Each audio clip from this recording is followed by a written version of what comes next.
بسم اللہ الرحمن الرحیم۔ السلام علیکم دوستو، دنیا بھر کی بریکنگ اور سلیکٹڈ نیوز میں آج آپ سنیں گے، لیکن اس سے پہلے اگر ہو سکے تو لائک اور سبسکرائب کا بٹن ضرور دبا لیں۔ شکریہ۔ ایران کی جانب سے جنرل قاسم کے واقعہ میں ممکنہ طور پر ملوث ہونے پر امریکہ کے 51 سینئر حکام اور عہدیداروں کو بلیک لسٹ کیے جانے پر امریکہ نے ایران کو سنگین نتائج سے خبردار کیا ہے۔ امریکہ نے ایران کو امریکیوں کو نشانہ بنانے سے باز رہنے کو کہا ہے۔ امریکہ نے ایران کو سنگین نتائج دھمکی دیتے ہوئے کہا کہ کوئی غلطی نہ کرے، ہم اپنے شہریوں کا تحفظ اور دفاع کرنا جانتے ہیں۔ دوستو، یاد رہے کہ گزشتہ روز ایران نے 51 امریکی حکام اور عہدیداروں کو بلیک لسٹ میں شامل کرنے کا اعلان کیا تھا، جس میں سابق امریکی صدر ٹرمپ بھی شامل تھے۔ ایران کی جانب سے ان امریکی عہدیداروں کو ایرانی کمانڈر کی موت میں ان کے کردار کی وجہ سے فہرست میں شامل کیا گیا ہے۔ چند روز پہلے ہی جنرل سلیمانی کی دوسری برسی کے موقع پر ایران کے صدر ابراہیم رئیسی نے کہا تھا کہ اگر سابق امریکی صدر ٹرمپ پر مقدمہ نہیں چلایا جاتا تو امریکہ سے بدلہ لیا جائے گا۔ وزیر اعظم عمران خان نے عالمی برادری سے مطالبہ کیا ہے کہ ایک انتہا پسند ہندو رہنما کے 20 کروڑ مسلمانوں کو جان سے مارنے کی دھمکی دینے پر مودی سرکار کی خاموشی کا نوٹس لے۔ وزیر اعظم عمران خان نے مودی سرکار میں مسلمانوں سمیت اقلیتوں پر بڑھتے ہوئے مظالم اور مارنے کی دھمکیوں پر تشویش کا اظہار کرتے ہوئے عالمی برادری سے نوٹس لینے کا مطالبہ کیا ہے۔ وزیر اعظم نے کہا کہ گزشتہ ماہ ہندو توا کے اجتماع میں بھارت میں ایک مقرر نے 20 کروڑ مسلمانوں کے جان سے مارنے پر اکسایا اور دھمکیاں دی، جس پر تاحال مودی سرکار نے مجرمانہ خاموشی اختیار کر رکھی ہے۔ مودی حکومت کی مسلسل خاموشی اس سوال کو جنم دیتی ہے کہ آیا بی جے پی کی حکومت ان دھمکیوں کی حمایت کرتی ہے؟ وزیر اعظم نے کہا کہ وقت کی نزاکت کا تقاضا ہے کہ عالمی برادری اس کا نوٹس لے اور کارروائی کرے۔ مودی سرکار کے ہندو توا جھتے پوری ڈٹائی اور آزادی سے بھارت میں مسلمانوں پر حملہ آور ہیں۔ وزیر اعظم عمران خان نے خبردار کیا کہ مودی سرکار کے یہ عزائم ہمارے علاقائی امن کے لیے ایک جیتا جاگتا اور حقیقی خطرہ ہے۔ یاد رہے دوستوں کہ ہندوؤں کے اجتماع میں ایک مقرر نے شرکا کو مسلم نسل کشی پر اکساتے ہوئے کہا تھا کہ چند سو سر پھرے ہندو 20 کروڑ مسلمانوں کو جان سے مارنے کے لیے کافی ہیں، اور اس کے لیے آپ کو کسی سے خوفزدہ ہونے کی بھی ضرورت نہیں ہے۔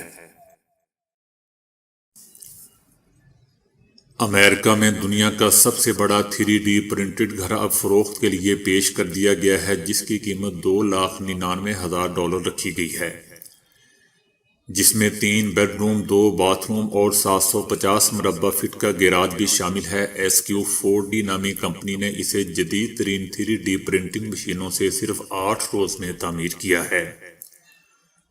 روبوٹ مشینوں نے اس کی بنیادیں تعمیر کی، جبکہ خود کار انداز میں کام کرنے سے مزدوروں کی ضرورت نہیں رہی، بلکہ صرف دیکھ بھال کے لیے 3 افراد کافی تھے۔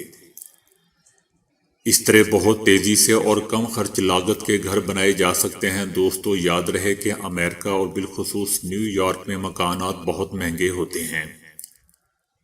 اگر انہیں 3D انداز میں تعمیر کیا جائے تو اس سے اخراجات 50% تک کم ہو جاتے ہیں۔ اسی علاقے میں روایتی طریقوں سے تیار گھروں کی کم سے کم قیمت $5,40,000 سے شروع ہوتی ہے۔ فواد چودھری نے کہا ہے کہ میڈیا میں انقلاب آ گیا ہے، زیادہ میڈیا یوٹیوب پر آ چکا ہے۔ گزشتہ 2.5 سال میں ہمارا میڈیا یونیورسٹی چینلز ٹویٹر اور فیس بک کی جانب تیزی سے بڑھا ہے۔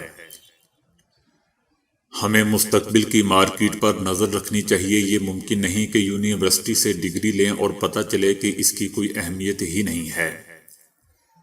یوٹیوب، فیس بک اور گوگل صرف اب اپلیکیشنز ہی نہیں ہیں، بلکہ اب ملک بن چکے ہیں جن پر بہت زیادہ سرمایہ کاری ہوئی ہے۔ ایپل کا بجٹ کئی ممالک کے بجٹ سے زیادہ ہے۔ واٹس ایپ $22 بلین کی کمپنی ہے۔ یہ بڑی کمپنیاں جس ملک میں جاتی ہیں وہاں ترقی ہو جاتی ہے۔ ہم نے ٹک ٹاک بند کر دیا، ہمیں بھی ان سے ملکوں کی طرح رابطے رکھنے چاہیے۔ بدقسمتی سے ٹیکنالوجی کو سب سے زیادہ جھٹکا عدلیہ سے لگا۔ 2014 کے عدالتی فیصلوں سے یوٹیوب بھارت شفٹ ہو گئی۔ میں ججز سے جہاں بھی ملتا ہوں ان کو ہاتھ جوڑ کر کہتا ہوں کہ پلیز ٹیکنالوجی کے کیسز نہ سنا کریں۔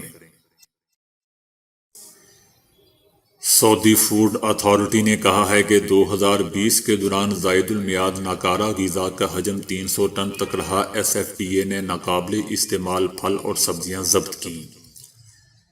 یہ اشیاء مقررہ قواعد و ضوابط کو بالائے طاق رکھ کر فروخت کی جا رہی تھی۔ سعودی عرب میں خوراک کا ضیاع دوستوں سنگین مسئلہ ہے۔ سعودی عرب میں سالانہ 40 ارب ریال مالیت کی غذائی اشیاء ضائع ہو رہی ہیں۔ ضائع ہونے والی خوراک میں سبزیاں پہلے، سرخ گوشت دوسرے، جبکہ پھل اور چاول تیسرے نمبر پر ہیں۔ اسپین اور پرتگال کے سائنسدانوں نے آم کے پتے استعمال کرتے ہوئے ایک ایسا پلاسٹک تیار کر لیا ہے جو غذا کو الٹرا وائلٹ شعاعوں اور جراثیم سے بچا کر لمبے عرصے تک محفوظ رکھتا ہے۔ یہ پلاسٹک 250 ڈگری سینٹی گریڈ جتنی گرمی بھی برداشت کر سکتا ہے۔ Online research journal food hydrocolloids کے تازہ شمارے میں شائع شدہ رپورٹ کے مطابق اس منفرد پلاسٹک میں آم کے پتوں سے حاصل شدہ اجزاء کے علاوہ کاغذ کی تیاری سے بچ رہنے والے مادے بھی شامل ہیں۔ ان دونوں اجزاء کے ملاپ سے تیار ہونے والا پلاسٹک بائیو ایکٹیو ہے، یعنی زندگی سے متعلق کچھ مخصوص کیمیکل ری ایکشن کرنے کی صلاحیت رکھتا ہے۔ جب کھانے پینے کی کسی چیز مثلاً پھل، سبزی، گوشت یا تیار کھانے کو اس پلاسٹک میں لپیٹا جاتا ہے تو اپنی انہی بائیو ایکٹیو خصوصیات کی بدولت یہ غذا پر حملہ آور جرثوموں کو ناکارہ بنانے کے ساتھ ساتھ نقصان دہ الٹرا وائلٹ شعاعوں کو بھی اپنے اندر سے گزرنے نہیں دیتا۔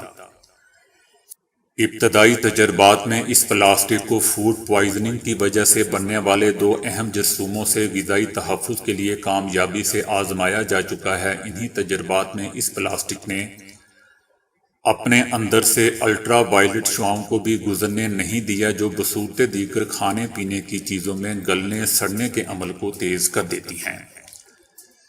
اسے تیار کرنے والے ماہرین کا کہنا ہے کہ اس پلاسٹک کے استعمال سے غذا کو طویل عرصے تک محفوظ رکھنے کے لیے کیمیائی مادوں کی ضرورت بھی نہیں رہے گی جو انسانی صحت پر منفی اثرات بھی مرتب کرتے ہیں۔ پالک فولاد اور غذائی اجزاء سے بھرپور ہوتا ہے، لیکن اب سائنسی تجربات سے معلوم ہوا ہے کہ شوخ ہرے پتوں والی سبزی سے کاربن نینو شیٹ تیار کر کے ماحول دوست بیٹریاں بھی بنائی جا سکتی ہیں۔ پالک میں ایک اچھی خاصیت یہ بھی ہے کہ یہ بہت کم درجہ حرارت پر بھی کام کرتا رہتا ہے۔ پھیپھڑوں کو دیکھ کر دل کی کیفیت کی پیشگوئی نہیں کی جا سکتی، تاہم اب آرٹیفیشل انٹیلیجنس کی بدولت پھیپھڑوں میں جمع ہونے والے مائعات سے دل کے دورہ بلکہ ہارٹ فیل کی پیشگوئی کرنا بھی ممکن ہو گیا ہے۔ ماہرین اس بات پر متفق ہیں کہ پھیپھڑوں میں پانی جمع ہونے سے دل پر بوجھ پڑتا ہے اور ہارٹ فیل کے خطرات بڑھ جاتے ہیں۔ اس بنا پر سافٹ ویئر وہ تفصیلات نوٹ کر سکتا ہے جو ڈاکٹروں کی آنکھ سے اوجھل رہتی ہے۔ دوستو یاد رہے کہ عام حالات میں ڈاکٹر اس کا اندازہ نہیں لگا پاتے اور جان لیوا مرض خاموشی سے اندر پلتا رہتا ہے۔ اب اس اہم پیش رفت کے بعد ہم مشین لرننگ کو نائب ڈاکٹر کہہ سکتے ہیں، کیونکہ وہ دن دور نہیں جب اپنے ڈیٹے اور کمپیوٹنگ کی بدولت سافٹ ویئر ڈاکٹرز کو اپنی رائے دے سکے گا۔ تو دوستو ابھی کے لیے اتنا ہی۔ ویڈیو کو لائک اور شیئر کرنے کا بہت بہت شکریہ۔